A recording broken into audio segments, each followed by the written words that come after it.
down. Nice take. Just, wow, that was called. Really should have called that. Oh God, here he goes. I guess O'Shea will be dancing tonight. I guess so.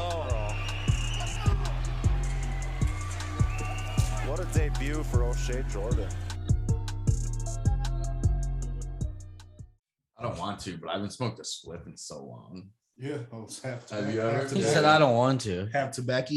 I just felt like if I said I haven't smoked a spliff in so long, you guys would have been like, "Oh, you Yeah, smoked a spliff?" Yeah. But no, I'm really not trying to. But. Why you been having the taste, man? You been like watching documentaries or some shit? What? For tobacco. So I know you kind of. Oh no, I mean, I don't. I mean, I used to smoke. Right.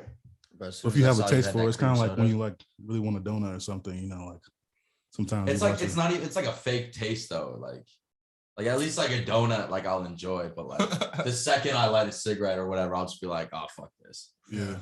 So it's just like I don't really want it. I just think I want it. Exactly. Mind games. It is mind games. Oh shit. Speaking of mind games, Mind games. I watched that Netflix show. I think it's called Squid something. Yeah, Squid Games. You guys, Yeah. did you finish it? No, I haven't even started it yet. Oh yeah, you gotta watch that It's shit. decent. Did you guys watch it? I Squid don't even Games? watch fucking Netflix. Bro, you gotta watch. Did you like Hunger Games? Yeah, Hunger Games. Cool. It's Hunger Games-esque, bro. Okay. but it's like a TV different. show, though? Yeah, it's like it's a Korean show. It's dubbed on Netflix. You said I'm already there. And it's still worth it. You know what I mean? Koreans. Hell yeah. Speaking of Koreans, O'Shea, What's up? what are you doing back here, man? Man, just here to talk with you guys, man. You know. Yeah, well, we appreciate you coming through. I should have respectfully introduced you how you are introduced now, which is O'Shea Jackpot Jordan.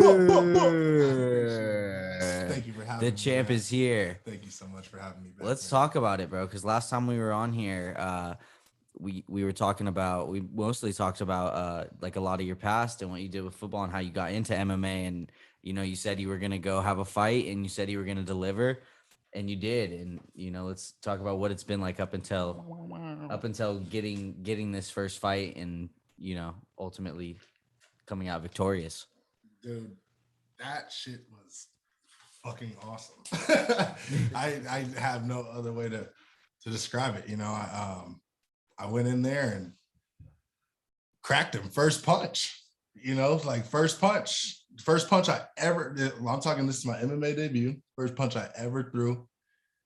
Cracked him. That's badass, man. And I when I hit him, it was like, damn, he's hurt. Yeah. he was hurt. And I was like, oh man, follow back up, right cross, left hook. He tried to like clinch up, but he was a little too high, and I just dipped right down and got a nice slam out of it.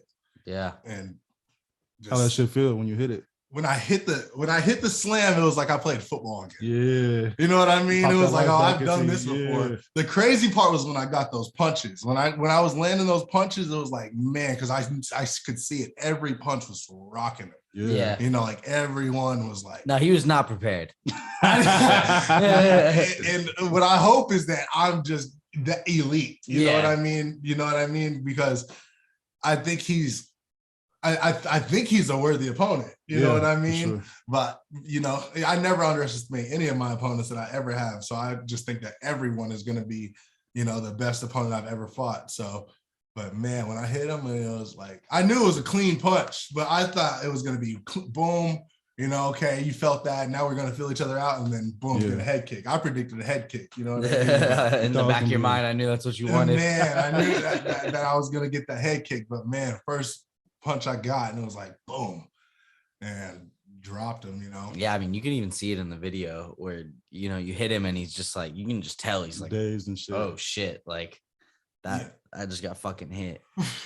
It was super exciting, man. It was like, it was just, one of those things where your dreams are starting to finally come true. It's not the biggest step, it's my first amateur MMA debut, but it's like, it's the first of many steps. Who said they can do that the first time? Yeah, exactly. A step that needed to be taken. Yeah. Yeah. And I tell you all the time, O'Shea, you know, I'm not proud of you. I'm not going to tell you good job. I don't, you know, it's what you were supposed to do. I expected it. If you were to lose, then we just wouldn't really hang out anymore. Right. You know, it's just like, that's the level I know you're at, is I expect you to win for a long time. Right.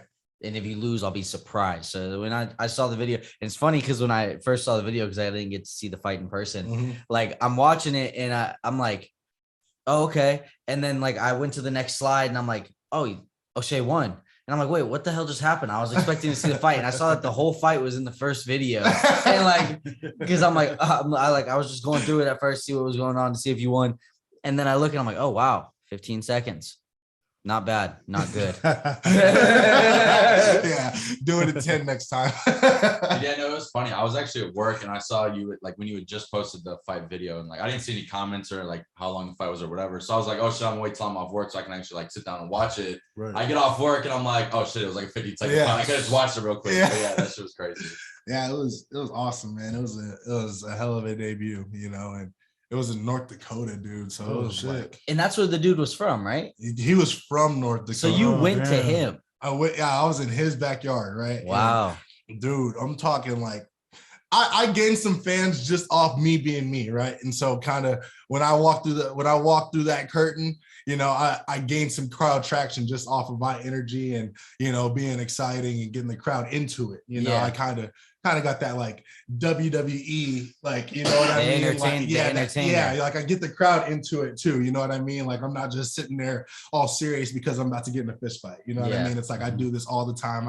I train 6 days a week, you know, spar 3 or 4. So it's like you're prepared. Yeah, I get in fights all the time. You know what I mean? So this is not another thing. You know, it's like another day, another drill. Right. It's like if you had LeBron James walk into a park with 100 people and told him to shoot a basketball, right? He's probably going to make it and he's not going to be nervous, right? Because he does it all the time, you know? So it's like, same thing. I do it all the time, you know? So there's nothing to be worried about, but I do want to enjoy the moment and enjoy what's going on, you know? You deserve to. Man, you know, the last time I was on here, I talked about my whole past with football and how that kind of took its turn, right? Yeah, just kind of left you unsatisfied. Yeah, and this is the exact opposite of what's happening. You know what I mean? It's like an amazing thing that's happening.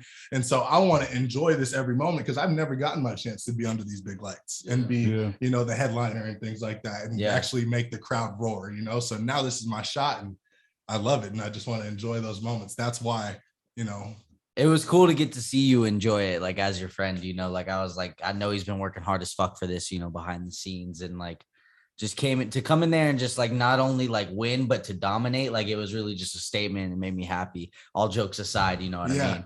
I was a proud friend that day, but then, you know, the coach in me was like, hey buddy, like I called O'Shea yesterday and I'm like trying to set up this podcast and he's like, yeah, I got training, but you know, we're just getting back, so I could probably miss it, you know. And I'm like, oh shit, it's that undialed shit I'm talking about right here. This was only a test. Yeah, I was like, there is no podcast. You're supposed to. Coach Dennis is not gonna like to hear this. Coach Dennis is gonna be like, O'Shea, what the fuck? He's like, I thought we said 10,000. How bad do you want on a scale of 1 to 10? You said 10,000. You're looking like a 7 right now. That's good. But on a real note, that's what you need. You need people to hold you accountable, especially in things that are very high level, especially fighting where it's just you. You need a good, like, it's not just you. You need a good team behind you, and you need people that support you and hold you accountable and shit. Right. You know. Absolutely, man. It's like, and that's the number one best thing that I can say I have is good people, a good circle, and, you know, good support around me to keep me from doing stupid stuff, making stupid decisions, and getting in my own head. And, you know, a lot of people can get big headed and a lot of people can get small headed, you know what I mean? Start getting unconfident and insecure. And you need people that keep you right where you need to be, you know, right? Not too high, not too low. They keep you right where you are, right in the middle. So you need someone to kind of mellow you out. Grounded for sure. Yeah. Check you. That's what we say. Yeah, exactly. You're like, all right, okay. Let's talk about training a little bit. Like, I was just thinking that. I love training. So you're training like pre-fight. Like, how long is your fight camp? Like, man, you know, to like when did you find out you got this fight? So this fight specifically, I found out about 10 days before. but I was already training For another fight, right? For another fight, Okay. for like 8 weeks. Oh, shit. And so I had another fight lined up, and I found out in July. I found out July 16th on my brother's birthday, and it was scheduled for September 18th, which was the day I did end up fighting anyways. So it was scheduled for a different promotion, and the guy I was supposed to fight ended up pulling out a couple weeks before. And so I was like, damn. And so they were still trying to find me another fight. And we ended up finding a couple of opponents just wasn't really, what we were looking for. And so we were like, we'll just skip out on this one. And so, about a week or two later, I kind of eased off the brakes a little bit, kind of let off the diet and things like that. Had a couple things, had a couple drinks and all that good stuff. But for the most part, I was still in the gym and all that. I always try to be in the gym no matter what my outside lifestyle is. I always want to be in the gym almost every day, so that always will keep you in shape and keep your mind right and keep you sharp no matter what's going on outside, So I try to stay in the gym as much as possible. But so when I found out I was in Arizona visiting my brother up in Arizona State, and I was actually, I actually had a couple drinks while I was finding out, you know what I mean? Yeah. So I was like, damn, like, am I gonna be all right? Like, I hope I'm gonna be good, you know what I mean? And it's probably been like 2 weeks since I like tested my cardio, like hard sparring and a lot of rounds, things like that. And so it was I was a little nervous, but like I said, I was in the gym the whole time, and when I went in there, I was all right. It shows, yeah. But yeah, the whole time leading up, it was like I told myself, I want to, like, when I found out this is my first fight. So this is my first go around. So I'm gonna learn through trial and error, right? But I kind of learned that like one thing that's hard to do is like you can't make drastic changes from one thing to another. You can't be living a normal life and then go into training camp and just completely switch. You know what I mean? Like there's got to be some type of middle ground. And so like I went from like partying and drinking and going out all the time and eating like crap, and told myself that, okay, now I'm going to completely flip the switch and not drink, not party, and eat completely healthy, all that good stuff. And what I ended up doing was almost like driving myself crazy. Yeah. You know what I mean? And so it's like an extreme diet. Yeah, exactly. And it was like, man, there's got to be some type of middle ground to where you can actually just live this lifestyle. You know what I mean? Like you don't have to make a drastic change, right? So now I'll have a couple drinks here and that, but try to especially keep it for the weekends. You know what I mean? And don't even try to drink every weekend, maybe a weekend out of the month or something like that. And then I try to cut out all fast foods. You know what I mean? Because fast foods are like the easiest things to come across. Yeah. Like you could just be like, damn, I'm hungry. I want to stop and get something, you know, and I'm a heavyweight. So it's not like I have to worry about making weight or anything like that. Like it's different if you have to like make weight. If you're like 170 pounder or 185 or, and you weigh like 200 pounds, it's like, then you got to worry about that. You got to make those drastic changes, but I don't think it's healthy for the mind or the soul, so I so I try to cut out all fast foods, and I primarily just try to eat like meat, like a protein, fiber, and a carb or something like that. You know what I mean? It's like something that I can enjoy though, so it's like, I will actually season my food. You know what I mean? Like I'm not going to just, it's gonna be good to my palate. Yeah. I'm not just going to bake up a raw chicken breast. You know what I mean? Like you better believe I'm going to put some salt, some pepper, onion powder, garlic powder. You know what I mean? Whatever, lemon pepper seasoning. I'm going to put all of it. You know what I mean? I'll be right back, guys. Yeah, you got to enjoy it still. You know what I mean? But none of the extra crazy stuff, so no fried foods, you know what I mean? I try to cut out like pastas. Pastas are tough, but I mainly can have rice and stuff like that. But that's when I felt my cardio spike the most anyways, was when I kind of found that, okay, this is how I can like live. And then my cardio just got better and better because I felt like there was no shock to the body where it was like, oh, this is happening right now. I don't know what's going on. My body was just constantly familiar, so that was a big thing, and I told myself like, us guys that smoke weed, we smoke weed. You know what I mean? Right. And I told myself like, all right, I'm gonna stop smoking, and that shit didn't work. I remember that. You know, yeah, that shit didn't work. I remember that Hulk smash. Yeah, and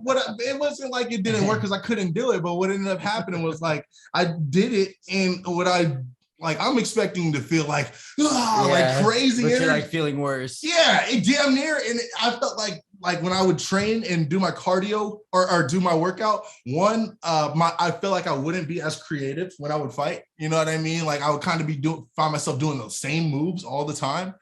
And I don't want to know if that's the weed or just my mind telling me it's the weed. You know what I mean? But I found that happening. And then 2, I didn't see any change in my cardio.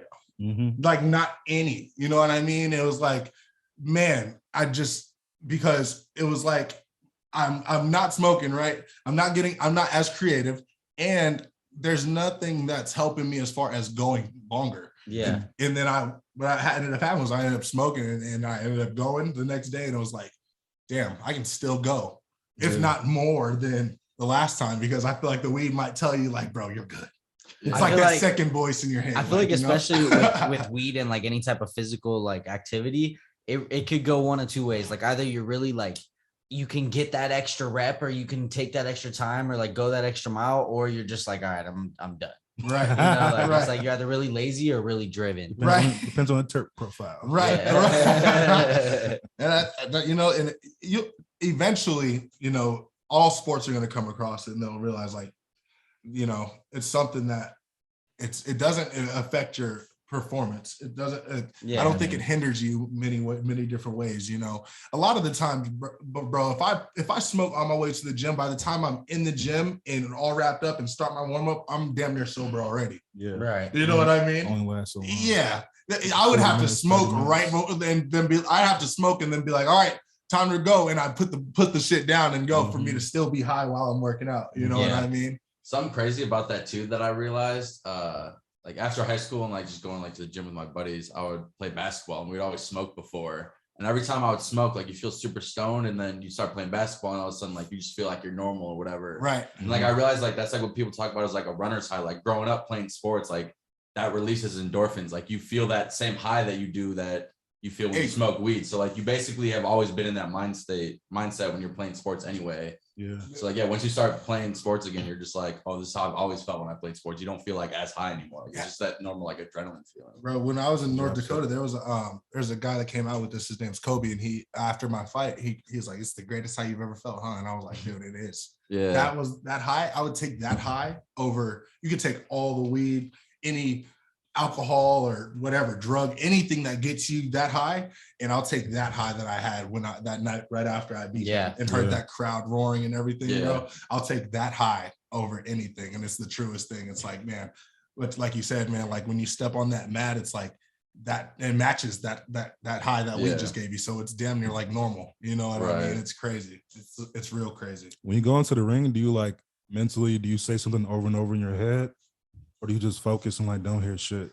Man, it's crazy because it's like by the time I step in that ring, I've already seen this shit like a million times. I got you. You know what I mean? Like in my mind, I've already envisioned the walkout or the backstage, the walkout, me getting checked to get into the ring, me walking into the ring, me circling the ring when I get into the ring, me hearing my opponent's music when he's about to walk out, seeing him walk through the curtains, him walk up to the person to get checked, and him walk into the ring. And when he walked into the ring, I already seen myself like staring him in his eyes as soon as he walked through that door, and that's exactly what happened, you know. So, and by then I'm just like damn near numb and empty, and I'm just like on autopilot because I know exactly what's about to happen, you know. It's crazy, man. Yeah. It's a crazy feeling going out there. It's like you're about to do something crazy, but you know that if anybody's supposed to do it, you're supposed to be the one that does it. You know what I mean? It's like I'm that guy. Yeah. It's like if you were able to be the person that founded Apple, right? Mm-hmm. Like you would want to be the person that did it. You know what I mean? Or if you were the person to let's say you were the person to take, like we found out, right? Like the day we found out we took out bin Laden, right? wouldn't you want to be the person that did it? If anybody's gonna do it, I would rather it be me. You know what I mean? It's like, yeah, I would rather like it's something that it's like, if anybody's capable of doing this shit, it's me. If you talk to Patrick Mahomes and ask him if he's nervous when 11 guys are out there ready to take his head off and they're all game planning for him, he's gonna be like, no, because I know I'm ready for this. I'm built for this. And I'm 24, right? And I've seen this happening since I was 21. So I was 21 years old and knew that I was going to take my Taekwondo and turn it into something special in MMA. And I knew I was going to take what I had in Taekwondo, and I'm going to take my Taekwondo style and put all the styles combined with it and take the Taekwondo as the base and turn it into something special. And I feel like that's exactly what's happening. Most definitely. Hell yeah. And That's you said you have another fight soon? Yeah, I actually right after, because since my fight was so quick, all right, it ended in 15 seconds. It was I talked to my manager right after, and he was like, you want to turn around? You want a quick turnaround? Meaning you want to fight? And I was like, yeah, I'm good to go. Off the adrenaline. Yeah, I'm good to go. Put someone in the ring right fucking Yeah, now. right. He's fresh off the win. He's like, yeah, where's he at? Where's he at? Yeah, exactly. Yeah, and it took my people, like, it felt like it took my people forever to find me my first fight. You know what I mean? But after that, it felt like they were like, oh, I got a new fight for you right now. You know what I mean? After you knocked him out in 15 seconds. They were like, oh shit, okay, yeah, I got something for you right now. But yeah, he came back like a day or two later with the new fight. And I was like, hell yeah, we're good to go. So, and it's for that first promotion that my opponent pulled out for. Oh, really? So it's gonna be out in Salt Lake City. Okay, when is it? No, they trying to get December 17th. Okay. Yep. Is that not during Rolling Loud? That's the weekend after. Oh, buddy. Buddy. Hey, all right, I have faith in you. Yeah, I'm telling you. Yeah, bro. What are you? Some people just gotta be built with that gangster. I think I got it. I think I got that gangster shit in me. Bro, that's gonna be crazy because we're gonna have a crazy time the week before, and then after you win, we're gonna have to really celebrate. I have 5 days. If we have fucking serotonin left. Yeah. You will off the win. You'll be good. I might be dead. Yeah. Crazy. Bro, have you guys ever seen a deer? Yeah. Like the Like animal? in real life? Yeah, I grew up in the Midwest. Oh, yeah. There's a lot. Yeah. You? Yeah. Where you from? I'm from Illinois too. Yeah. I'm from Las Vegas. He said, have you guys ever seen a deer? You know the craziest thing? I've seen a damn coyote. You Yeah. know what I mean? Like, We got those too. I haven't seen no crazy shit like that ever, right? And so when I was in North Dakota, bro, we hit a deer. Oh fuck, that's not good. Bro, we hit a deer and it totaled our whole shuttle bus. Oh shit, yeah. Crazy. Wow. Crazy. Did you see like buffalo and shit too? I only seen the deer. I didn't even know there were deer there until a deer just ran across the road. There's a lot of wild. Bro, the deer was legit playing Frogger. You know what I mean? They Like pause that when shit. they get up, man. They see the lights, No, man. his legs were done. Like he got hit, bro, and he just laid. And first off, you ever seen a football get kicked off? Like you know, when the football just goes like that. That's how he flew off to the side of the road, bro. Because we were going like 70. Yeah, you know, you weren't expecting, bro, and he just walked out like he was ready to go. Damn. And man, he just boom, and he flew like had to fly like at least 50 yards. And this dude, and he was just posted on the side of the road, and like he's behind us because we kept driving a little bit and pulled off to the side. Yeah. And like our van is totaled. So you can feel that shit. Oh, it was crazy. And so it's like hitting a car. When we got to when we flew into North Dakota, we had to drive 3 hours to get to our casino, our hotel, right? And so like an hour and a half in, we hit the deer. So we're in the middle of nowhere, an hour and a half away from our damn hotel, right? I'm thinking this is some Jeepers Creepers shit, right? Bro, it's like 11 at night. It's dark as hell. Came here. And bro, there's not a street light in sight. The only lights are from your car. It was crazy, right? And I'm worried that these deers are about to be pissed. You know what I mean? Like, oh, these motherfuckers just took out Billy. You know what I mean? Like, we're about to go get their ass. You know what I mean? Yeah. So I was like, damn. And so I'm like nervous. Like, and we're sitting in the car and smoke starts coming in through the vents and shit. So we have to get out the car. Now I'm like, oh yeah, Jeepers Creepers for real, right? And so we're like, where's the deer? And so we go out and we start looking, we walk backwards, and I look to my left after about 50 yards. I look to my left, sure enough, I see some big ass like horns or whatever those shits are on the antlers on the deer. And he's just looking at us, laying down, like chilling, you know what I mean? But legs are done. His legs are broken. He's not going nowhere. But he's alive still? But he's alive, and he's just chilling, right? And he's like looking at us like, you know, y'all gonna help me, you know what I mean? Like, so I'm like, damn. And so that instantly just tripped me out. I start like getting the heebie-jeebies and all that. And so I'm like, I'm going back to the bus, you know what I mean? And so we're chilling at the bus, the sheriff pulls up, right? I'm like, damn, this is real crazy right now, you know what I mean? But thank God, this is the first time I ever felt like this, but thank God the police are here, you know what I mean? Like, thank God, bro. Because I did not want, first off, I wanted us to at least have a gun on us in case these deers. I'm really legit worried about this gang of deers pulling up, bro. Like 12 deer about to just pull deers up, just like, pull up just tripping on you, shit. you know what I mean? Like, bro, there's no way. So I'm like, damn. So I'm just glad the sheriff is there. And he probably only got like 9 bullets on him, you know what I mean? But them 9 bullets that we gonna need. That'll be enough. Yeah, you know what I mean? And if the dude from Jeepers Creepers pull up, he the first one going. You know what I mean? Like we throw the sheriff at the dude, you know what I mean? Like he'll take the dude. Anyways, sheriff pulls up and he's like, where's the deer? It's like he was like, where's the deer? Right? Like happy, right? Mm-hmm. And we're like, oh, he's back there, you know what I mean? And he can't walk, right? And I like cracked a joke. I was like, yeah, I think he might need to get put out of his misery. Oh, he's about to, yeah, 100%. Bro. And he was like, oh, I'll do it. And he like just he without hesitation, he's like, oh, I'll do it. Mm-hmm. And he turned around, bro, and like got in this truck, backed up, and I was like, oh, I can't watch this, bro. And like I looked, and this fucking sheriff, bro, took 2 shots instead of 1. Right. So obviously his aim was off a little bit because he grazed an ear or something. You know what I mean? He did not take him out with the first shot. So he took the first shot and I was like, oh, and I looked up and boom, he took the second shot and I seen the whole thing boom and just laid right back. Bro, I was so traumatizing. I was oh my God. And this is right before the fight? This was the night before the fight, bro. We didn't get in until like 5 a.m. Yeah. Oh, damn. Bro, they didn't come for like 4 hours. We were on the side of the road for 4 hours. Yeah. These damn hotel people were telling us they're sending the damn SUV, but they were, pick you up. Bro, the only thing that got us saved was my mom. My mom called them and took some initiation. It was like, you know what I mean? Like, I'm about to find out where these people are. You know what I mean, bro? We'd have been on that side of the road forever. Yeah, they finally got there at like 3 a.m. and we finally got back at like damn near 5 o'clock.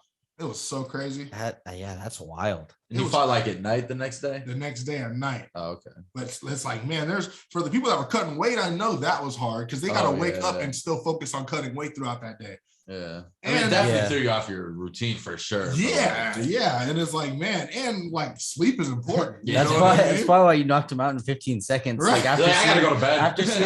After seeing that deer, like just get its brain splattered, you probably just had the killer instinct unlocked already. Like, you were in your primal form. I might fuck around and get a deer piece, like a deer chain on me. You know what I mean? Yeah, it's something, bro. Deers are crazy, man. Some people say deers mean shit. I don't know what they mean, but I hear things. Bro, they do. I forget exactly what it is. I have like a little. It's not longevity or something. I have like a little deer statue.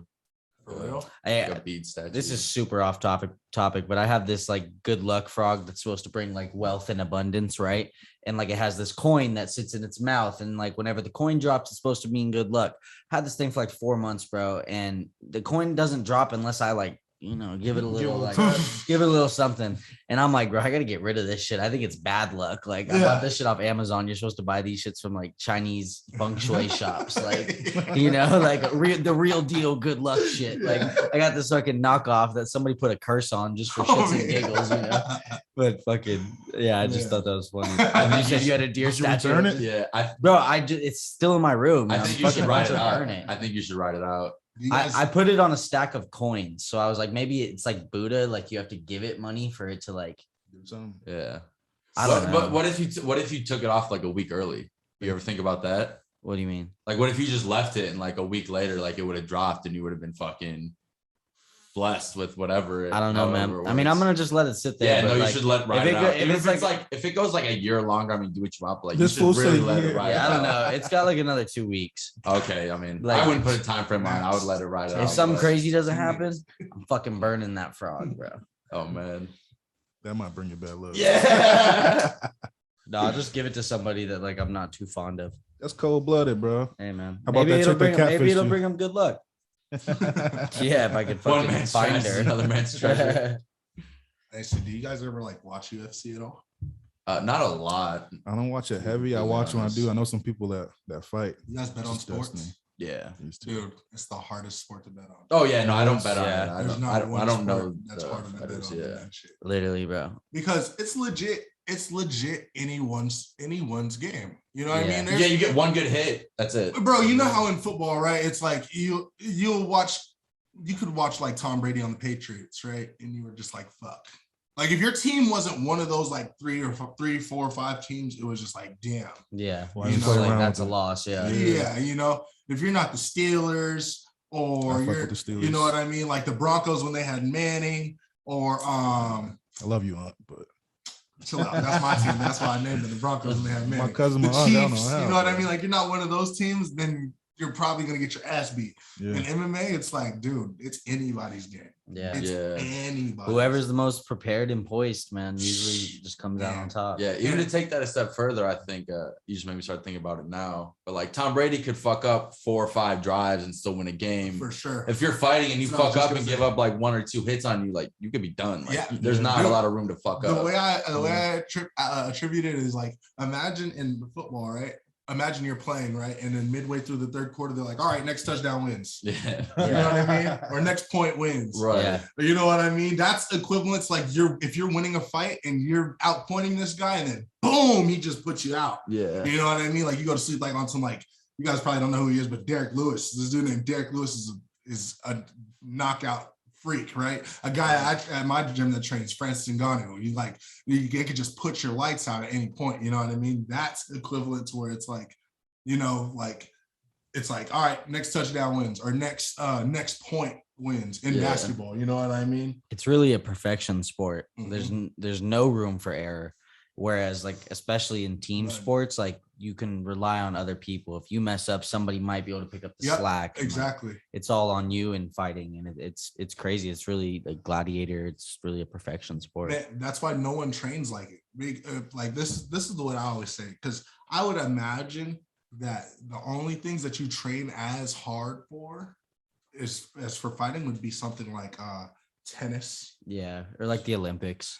Yeah, They probably go down something like in that. deep, You know what I mean? Like where it's like, Is there MMA in the Olympics? like no, but I don't think there ever will be either. You know what I mean? It's just a big thing. Too But brutal. maybe one day. But something like that where it's like all you, because there's no cheating, bro. Like when you play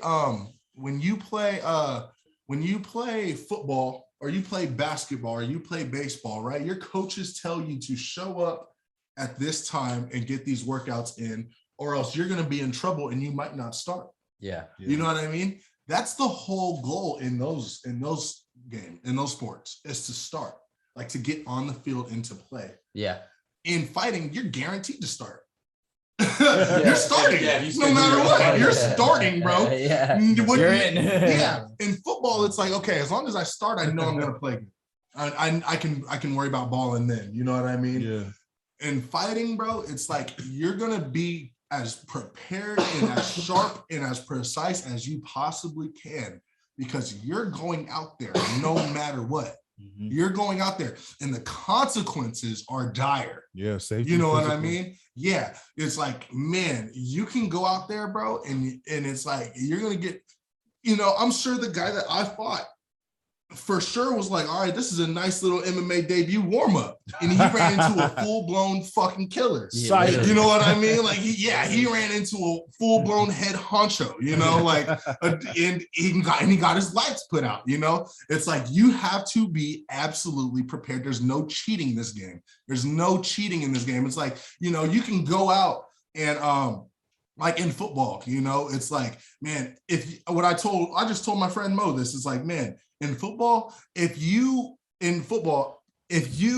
or any sports, if you were to give the players an option, like, listen, you can come to practice, no matter what, you're going to start on Sunday, but we have practice Monday through Saturday, and you can come whenever you want. Just pick and choose when you come. Majority of those people would come like 2 or 3 days. Yeah. And it would probably be like the day or two before the game. You know what I mean? If you did that with a fighter, and it's like, listen, you have a fight in 2 weeks on Saturday, and it's Saturday already, and 2 Saturdays from now you have a fight. They're gonna show up to that gym damn near every single day. Yeah. Because you have to be ultimately prepared. There's no cheating. You know, it's like if you cheat, you're gonna fucking get exposed. There's no cheating in being successible. You know what I mean? You got those few couples, like you hear about John Jones, right? Like a guy like John Jones who talked about how he went out and partied and do all this stuff before his fight. But I guarantee you that motherfucker was still prepared, bro. Yeah. Like he was still in that gym. He might have went out after he went to the gym, but he was in that gym sharp. You know what I mean? Even if he wasn't sharp, I guarantee he was watching film or something to get him through those fights, because man, it has to be muscle memory. If you're in there to the point where you're thinking and you can't just move on autopilot, and you're thinking like, okay, let me throw this right cross. Let me throw this. Let me throw a left hook. It's gonna be too damn fast, and this dude is gonna knock you out. It's gotta be a party. Yeah, it's gotta be quick, you know, and it's like there's no cheating. That's my number one thing why I love this sport, because when I used to play sports like football and stuff, I used to pride myself on my work ethic, and I used to get told that I don't work hard. You know what I mean? And I never had a chance to prove that, because I was always kept on the sidelines because I don't work hard.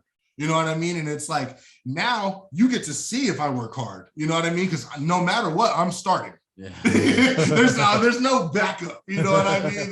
There's no being a second string or a third string. It's like, I'm starting, and you're going to see how hard, who worked harder for this fight, you know? So, yeah. Man. And that's true of fighting. You really can see, you know what I'm saying? When someone's lacking, you can tell. Yeah. Like he's gassed, he was doing something, or you know what I'm saying? Right, or exactly. He's off focus, and whatever it might be. What sucks the most is, man, when you see a fighter like lose to himself, like when he starts getting gassed, or you can tell like he wasn't this sharp for this fight. Something was off, you know. It's like, man, his preparation just was off that fight camp, you know. And it's like, you have to be absolutely precise with precision, you know.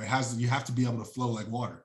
You know what I mean? Like everything that comes, you have to be on autopilot and be able to move to your left, move to your right, you know, throw your punch and automatically bring your hand back to your chin. That's one of the simplest things you would think, but it's the hardest thing to do, to throw a punch and bring your hand right back to your chin, because naturally your hand wants to come down, you know, but to bring a punch and come right back to your chin, that's how people get cracked, is because they throw a punch and right behind their punch is another punch coming and they don't block it, you know? Yeah, little shit like that. That was a gold nugget, ladies and gentlemen. Yeah. And all those in between, Man, cats, dogs, and mice too. Hell yeah. You said earlier, you don't know if you were hoping that it's not his unpreparedness that won you this fight, but your eliteness. And I think this next fight is really going to be, you know, your chance to show that. Like if you have another knockout that's crazy, you know, and it's short, you know, maybe even not 15 seconds. I'm expecting about 8. But, you know, I'm a stickler. So, but, you know, let's say you get the knockout. What happens from there? Like you would take some time and then take another fight and just keep taking fights. Like, man, how do you rank up in a sense? The number one way to, because I'll tell you this, I've been in the gym a couple times, right? Since like I was back in the gym like the first week after my fight a couple times and things like that, but I haven't been in the gym like in a fight camp, you know what I mean? I've been in the gym like 2 or 3, you know, maybe 2-3 times a week. But I felt like right after my fight, I instantly felt like a better fighter, like I knew more. Off that 15 seconds, I instantly felt like I could fight way better than before I got in that cage. You know, so it's like I feel like experience is going to be a number one thing. Now I don't want to just rush everything. You know, the main thing is to make this a career. You know, this isn't a hobby, so I'm not just going to sit here and, you know, whatever, take any fights or anything like that. These have to be worthy opponents. You know, these have to be guys that can get me to where I want to get to. You know, so that's as long as the right opportunities come and I can get in that cage, and I can actually put on a show and for the right people and get to where I want to go, which obviously is the UFC eventually one day, then we can get that rolling. So I plan on going out there, knocking this guy out, and then hopefully get back in there within the next 6 months. Hopefully, that's a long time, but hopefully before that, most likely. Yeah, for sure. How does the process of becoming, or from moving from an amateur fighter to a UFC fighter work? Does the UFC have to reach out to you and basically like? Yeah, the UFC. For what I've seen, I've obviously done a lot of research and stuff, but I've never been put in that situation. I'm fairly new to the game, but from what I see, obviously you'll put yourself out to the UFC. Right. But it's their ultimate decision. Right? Yeah, so if they want you in. Right? They'll be the ones that come calling and for an opportunity. But I know this. I know that I'm a heavyweight, and the heavyweights is the hardest thing to find. Of all fighters is the heavyweights, to find elite heavyweights, because a lot of the times if they're heavyweights and they are elite with elite skills, they're playing another sport. Yeah. Playing football, they're playing basketball, fucking Aaron Judges, these baseball players that are 6'6", 250 pounds, like they should be MMA fighters, you know what I mean? But they're playing baseball, you know what I mean? But I'm one of those elite heavyweights that you can find, what I mean? It might be quick. Yeah. But typically it's you go through your ranks, and there's not the UFC and Bellator and ONE FC and PFL. Those aren't the only pro organizations. Those are just the big ones. Those are the big ones that people know about. You know what I mean? But there's like Cage Fury and I think Cage Warriors. There's a bunch of like pro organizations that you could fight for. So once you go, so right now I'm fighting for small amateur organizations. Eventually I'll fight for a pro organization, right? And you'll actually when you go pro, what that means is you start making money. So you start getting paid for your fights. Amateurs, you don't get paid, but once you go pro, you start making money. Obviously, there's a consequence to that. Talent is, spiked. Now you're only fighting good talent. There's no bullshit getting put in front of you. But you'll that's that. And then once you start winning in those smaller pro organizations, you'll see the bigger organizations start coming. And you get your shot, and if you prove it, then fuck, man, I'm excited. Yeah, man, I'm excited for that shit too, man. Man. It's like shit. I absolutely feel like it's gonna be something that is gonna be a special thing, So, man, hell yeah. So you're like in a niche within the beast of a machine, kind of. Yeah, for sure, man. It's like it'd be nice for you to stand out too, like you said. So you beast mode. Yeah. Probably get. That's why I got the nickname Jackpot, man. I feel like I'm the jackpot, Hey, man. Like you get me, it's like you hit the jackpot, You should make that work for you visually, man. So when you start knocking people about, just make a ding ding ding jackpot, and then make and I'm from the perfect city. You know what I mean? I'm from the perfect city to be called Jackpot. You know what I mean? And I got I feel like I got all of Las Vegas behind me. You know what I mean? Yeah. Like with me in Las Vegas, I feel like Conor McGregor in Ireland. You know what I mean? Like Las Vegas is like my people. You know what I mean? And I know that's only gonna grow. So that's what's up. Yeah, hell yeah. That's what I'm saying. I'm born and raised in Las Vegas. So I ain't never seen no damn deer. Whatever, bro. I'm stuck on that deer. I'm telling you, man. Deer been on my mind ever since, bro. I just been having too much stuff happening with me in cars lately. Yeah. You have a lot of stuff that happens to you with cars. Yeah. You have a lot of car stories. Man, dude. Yeah. I was just driving back from California the other day, and man, I was like dead tired, and man, I was like, man, I swerved a couple times, and one time I almost hit the wall, and then the second time I almost hit a person. I told myself, I'm like, man, from now on, I'm getting 8 hours of sleep. I'm gonna drink 4 bottles of water, have 2 Red Bulls before I go. Like, there's no way. That's the worst thing ever, bro. Is driving tired, especially at night. Oh man, it's like just setting yourself up for failure. Man, like walking into a trap and shit. Oh man, it's like what the hell? It's like all the OGs are like nighttime drivers from back in the day, like in the 60s and 70s and shit. Man, only thing I like driving about night is you beat the traffic. But what I found out is like if you leave at like 5 or 6 a.m., it's way better. The traffic as well. You know what I mean? And it's light. Yeah, it's light out. But when you stayed up till 4 or 5 o'clock and you leave at 6, that's when it's like, oh shit. And that's what I did. You know what I mean? It was like, that wasn't a good idea. That's a driving That'll migraine. never happen again. Literally. Man. Yeah. What else besides, like, so when you're not fighting, you're not training for fighting, what else do you have going on? Anything else you're pursuing, or you like, is your focus solely dedicated like professionally towards fighting right now? I'm completely focused on fighting, man. You know, I had a job and now I'm fighting.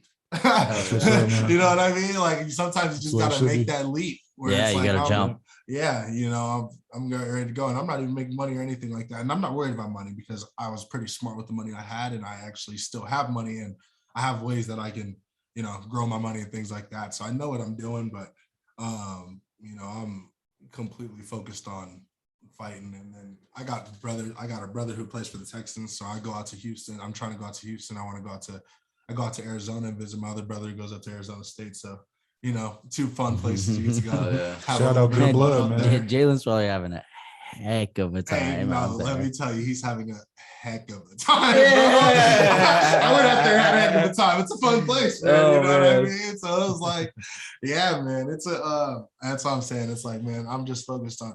I told myself, I'm like, man, if I don't do it now, it's never gonna happen. You know, if I sit here with this job and I only go to the gym, you know, because I would, no matter what, if I had the job, I would still go to the gym 2 or 3 hours a day. But the problem was with that job, it was a lot, like, it was like I would work Monday through Friday, and then on my days off from my job, I would want to do nothing. So I wouldn't want to go to the gym on Saturday or Sunday or even Friday, because I get off at 4 o'clock on Friday, and I'm like, damn, well, it's the weekend. You know what I mean? Like I had that mentality, you know what I mean? And so that would make me not go to the gym Friday or Saturday, or even do anything on Sunday. So like I went from training at the gym 4 days a week to when I left that job, I would like have the energy to go that Friday and that Saturday too. So it's like, for me, getting in that gym is my job.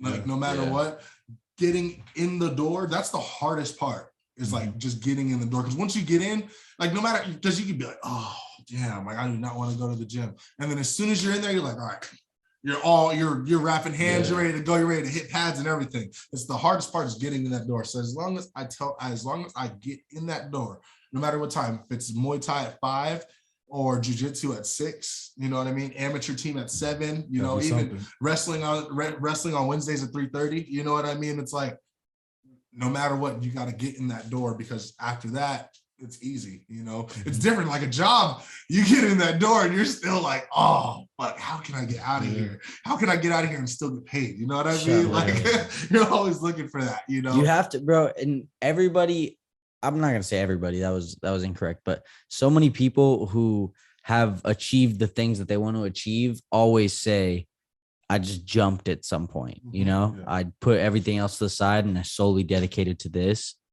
Yeah. And it, you know, through hard work and dedication, it can pay off for you. But I do also say, if you're going to jump, you know, jump realistically, like to the point where you're not going to be like homeless or something. It's not the 80s and 90s. Yeah. That's a fucking great point, because like, I don't have like bills or anything like that. Right. Like me and my mom live together in my house, and my 2 brothers are gone now. One's in Houston and one's in Arizona going to college. So it's just me and my mom, right? And me and my mom don't butt heads. My mom's not like, you know, get the hell out. You know what I mean? Like you got to find a job, pay rent, or anything like that. Like everything's good with me and my mom, right? That's why, you know, like I'm able to make that leap, because I don't have kids, or I don't have a wife and a mortgage or something like that, you know. So kind of got it, because that's something I want. I definitely want to be able to have my own place and things like that. But it's like, you got to kind of be realistic. Like, do you want to achieve your dreams? Yeah, it's like, do you want to go work and then go buy yourself a house and then not fight as much, or do you want to dedicate everything you have to fighting and then eventually, you know, through fighting, at the end of the day, achieve all the things you want. So just take your chances while you can take your chances. And there's people not as fortunate as me, man. There's people that don't live with their moms. You know what I mean? There's people that still do what I do, exactly how I do it, and work. Or even don't work. They just live how they can live. You know what I mean? Like they get by. You know what I mean? Some people live in gyms, like live in their gym. You know, because it's like they're gonna achieve this dream and they know it. Like there's like a guy like Jorge Masvidal, he talks about how he used to stay in his car in his gym's parking lot. And he said people used to be like, dude, you work so hard. Like, how you always here? You always working so hard. He's like, no, bro, you don't understand. I just live here. He's like, I just live here. I'm in the back. Damn. You know what I mean? It's like, That's what it takes, bro. yeah, I'm telling you. And he's where he is, bro. And he's one of the biggest superstars you'll ever see in the UFC. Same with Conor McGregor. Conor McGregor had like a plumbing job. And he said he used to be, he used to stay, I think it was in Dublin in Ireland, where he's from. And he said that he would have to wake up at like 3 or 4 in the morning, I think. My numbers might be a little off, but it was early as hell in the morning, right? And he would have to go meet someone that he worked with on like the side of the road somewhere. And he would he had to go, and it would be like an hour away. So he'd have to wake up at like 3 or 4 a.m., go meet the person, be like an hour away, get picked up, drive an hour into town, do the plumbing work for like 8 or 9 hours. You know how those jobs work, right? It's like whenever you get done type of thing. And then he'd have to drive back to that place he gets dropped off at, and get back home, which is another hour away. He did that every single day. And he said one day he just was like, fuck it, I can't do this anymore. You know what I mean? Mm-hmm. Like I gotta just start fighting. Like I have to. And he quit that job, and his parents were all up his ass and everything. He said him and his dad used to get in fights. And bro, now it's Conor McGregor. Because he made that leap. You know what I mean? It's like, dude, you have to make that decision where it's like, I want to do this. You know, Extraordinary dedication and circumstances create extraordinary results. Absolutely. Bottom line there. Man. Bottom line there for sure. My head coach, his name's Dennis Davis, right? And I tell him this all the time. Like he gave a speech one day, and I don't even think he like meant to give this like big speech that like meant so much to people, but he gave it, right? And it was just like an end of practice speech, because he's seen the way we practiced and things like that, right? Like kind of like sluggish and kind of being lazy, taking rounds off, things like that. And he sat us all down, right? And he had us all take a knee, and he's talking to us, and he's like, all right. And he asked each and every one of us, and there's probably like 10 to 15 of us. And he's asked each and every one of us, on a scale of 1 to 10, how bad do you want it? 10 being, you want to go to the UFC, you want to be a Hall of Famer, you want to be great, and 0 being like, you don't really want to fight, And he went around, and everyone's like 7, 8, 6, 9, 0. You know what I mean? And then some people go 10. Some people go 10. I go 10,000. Right? I'm like, I'm like 10,000. Like I want this shit, right? Yeah. Like I want it bad. And so he goes, okay. And he like stopped at me. He's like 10,000, right? And he goes, now let me ask you this. In the last month or 2, how many times have you gone out and partied?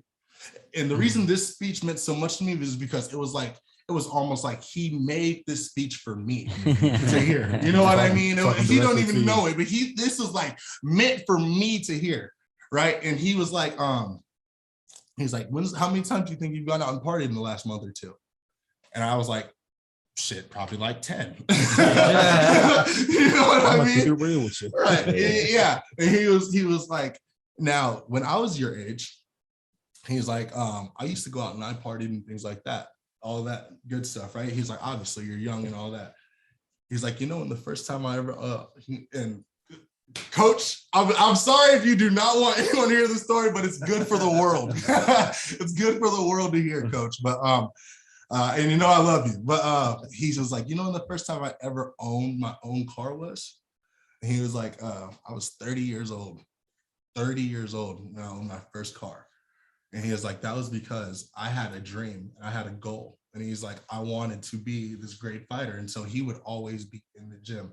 Right, like he had jobs and things like that, but he made this decision that he was focused on fighting, right? And he would always be in the gym. And he's like, I'd always be in the gym. He's like, and I'm not always taking classes. He's like, and I'm not always taking classes, and I'm not always training and doing sparring and all that. He's like, but sometimes I'm just in the gym. He's like, I'm just picking people's brains, and I want to see this and I want to see that, and I just want to be there. You know what I mean? And he was like, so with that being said, compared to what my form of dedication was, and he was like, and it doesn't always come true, right? So he's now a great coach, right? But his career of being this big UFC guy, right, might not have worked out, but now he's a great coach, right? Which is an amazing thing. If you ask me, it's almost more important to the martial arts world to be a great coach than to be a great fighter. You know what I mean? Because you can have such more of an impact on people, which is what he is. He's an absolute blessing with people. And so, but he was like, compared to how I wanted it and compared to how you want it, how bad do you think you want it? Right. And I was still like 10,000. Right. He's like, good. Right. And he was like, all right, everybody get up. We're about to do conditioning. Right. And we did this hard ass conditioning workout. And that was that. But man, I went home and it was like, and that was the weekend. That was like, I'm talking like my brother's birthday was on that Friday, July 16th. And he gave this speech on July 15th, the Thursday before that, like the Thursday before that day. And it was like, man, and I told myself walking out of that gym, okay, I'm going to celebrate my brother's birthday with him for the weekend. And then I'm going to be done. Right. I'm going to completely dedicate myself to this fighting shit. And then sure enough, on my brother's birthday, I get a text that my MMA debuts on the 18th. That's crazy. You know what I mean? So it was like speaking into existence. I'm telling you. And it was like, dude, I told him, I was like, dude, that. And every time anytime he's like impressed with me or anything, I always tell him 10,000, coach, 10,000, because that's how bad I want it. You know what I mean? It was like, man, that speech changed my life because everything lined up right. It was like that Thursday he gave me that speech. That Friday it was my brother's birthday, and I told myself that was the last weekend I'm ever going to do anything. And then that same day, I got my MMA debut lined up, and it was like, so it was like everything was meant to be how it went, you know? It's absolutely crazy. It all worked out how it was supposed to. And we saw the result. And we're going to show the people the result for sure. And, you know, everybody, a lot of people who probably will watch this podcast have obviously seen what happened. When we said you won and you fucking annihilated this fucking guy. And, you know, the guy who had the first fight with you, he was probably just happy. You know, he was probably like, good thing I didn't fight that guy. Yeah. that guy is a fucking animal. Yeah. He's like, that guy should not be fighting. That guy is an animal. He should be in the wilderness. Yeah, man. It's the real world. You got to be prepared. You never know who you're going to run into. You got to be, bro. And you're very high talent. And, you know, I'm excited to see you go down this path. I know you'll make it, you know, and it's just a matter of time. Like you said, things are going to work out. Hell yeah, man. Hell yeah. As long as, you know, 10,000. I wanted 10,000. That's how bad I wanted on a scale of 1 to 10, you know. So keep working and stay in the gym, you know, and keep it all in God's hands and everything else will work out, you know. Yes, sir. Hell yeah. I can't even think of a better way to, you know, wrap it up. But do you have anything else you want to say? Because, you know, I think. Nah, man, December 17th. I was about to say, where is it at again? December 17th, Salt Lake City, Utah. I'm assuming it'll be at the Union Event Center, but I will let you guys know. Check out my Instagram at O'Shea Jordan, O'Shea Jackpot Jordan. You can also look up. That's where you can find everything. I'll keep you in tuned. And shoot your boy a follow. Give me some likes, some comments, and check out the podcast, man. Yeah, everybody who watches this needs to go comment on the video on Instagram for right sure there. on O'Shea's video. And then we will also keep you guys updated with when the fight is and what's going on, who the opponent is. All the information we'll keep you guys updated. And, you know, O'Shea, after you knock him out in another, 8 seconds, I'm predicting, I'll take the under in the 8 seconds. Where's my money? Boy. I'm going to run a little side bet on the side out there in Salt Lake with some of the Mormons, I'm telling you, man, when I fought that last guy, he packed that place out. So I'm trying to like triple what he had, you know? So. We're going to bender out there for sure. I'm going to wobble out of there after Rolling Loud. So I'll be there like, yes, like yelling unemotionally though. Yeah. Like, yes, O'Shea, good job. Little golf clap. Great job, O'Shea. You did it. I was sitting down thinking like last week, like, damn, I do have to go to Rolling Loud the weekend before. Fucking, I just got to drink water that whole week. Yeah. That's all I got to think about. Like, okay, just keep drinking water, bro. That's all you need. We'll be good. We'll keep you dialed. We'll keep you accountable. Yeah. All right, brother. Well, thank you for coming on. I say, speaking of you saying all that you need, We should do another session of 1 minute little drill that we usually do. All right. Oh, you want to tell a 1 minute micro story to end us off? You know what story you should tell? Which one? The one where you were at Rhino Mart. Okay. Yeah. Okay. I'll tell you guys Sounds what- like it's But you worth have it. to tell it. You have to tell it in under a minute. That's the game. Like if you can tell under, I mean, you don't have to if you Can I go have over a a minute. clock so I can see my I'll time? throw a clock up for you. All right. You don't have to tell it under a minute. It's not that important, but Okay. if you can, it's more Yeah. impressive. Okay. And I Closer think to a minute, the better. people respect it more. You know, if you Yeah. can tell a great story in under a minute. Okay. All right, are you ready? Yeah. You have a minute to tell them wild. There you So go. there was one time I got into it with this kid, right? He was actually tripping with like my cousin. And so I ended up meeting him after school one day and I really like beat his ass. And I actually have nothing towards this kid now. Like I really respect him. I would even smoke with him. You know what I mean? Like shit's Yeah. cool. I'm not worried about that in the past. But anyways, I got one day I pulled up to this place called Rhino Mart and there's like 2 cars out there. And so he came and so it wasn't even him. It was like his older brothers or something, right? And his friends. I'm in high school. I'm about to graduate. I'm 18, right? And so sure enough, I'm pulling out the parking lot. They pull in front of me and I'm like, oh shit. And so I got to get loose, right? And so I turn right, got out, bro. And I'm driving down this street and I'm in a dark alley. I'm like, damn, I need to get to the public. And so I turn left and I'm like blamming it all the way down the street, get on the street called St. Rose. Sure enough, I turn on St. Rose. They're following me down the street. My friend Darius Alston comes up. He's like, bro, what's going on? I'm like, damn, bro, these cars are following me. I don't know what's going on. He drops back and he talks to them. He's like, bro, what's up? And they're like, he jumped my brother. He's like, bro, didn't nobody jump your brother? Get the fuck back. So they stopped. He pulled back up, told me, and I was like, damn, bro. So sure enough, Darius Alston is the person that came to my rescue for that story, bro. Wow, you told that really in an exact shit. minute, Hey, but hey, you're hey. missing like my favorite parts of the story. I know. Like It's hard to get into detail with that, it's yeah. hard because it is a longer story, but there's a part of the Oh, story. yeah. Real quick though, respect for actually really trying to That get was that pretty under a good, minute. man. Every time we say try under a minute, I feel like people kind of like. No, you Yeah, really a gave it little your bit. all, So, and that's that that was You want me fighter to just go ahead mentality. and tell it real Yeah. quick? Yeah, you go ahead. Yeah. Just tell like the dialogue like while you're driving. Okay, so like I'll set the scene. Yeah, go O'Shea's ahead. driving. He's like, you know, he thinks these people are trying to jump him at this point, right? Yeah. So, you know, he starts driving away and this is going through his head. Right? So I have no gun, no knife, no way to defend myself, right? There's 2 cars following me, right? Okay. So I'm like, damn, what do I do? Call my homies, right? Yeah. None of my homies are answering. I call like 5 of my homies and I call like 2 of their big brothers. Damn. None of them answer. I'm like, damn, bro, what the fuck? Yeah. So sure enough, I'm like, fuck, I gotta do it. Damn it. Well, sure enough, 911, gotta call the police, bro. Didn't even want to call them. I do not want to call the police. You know what I mean? Had to call them.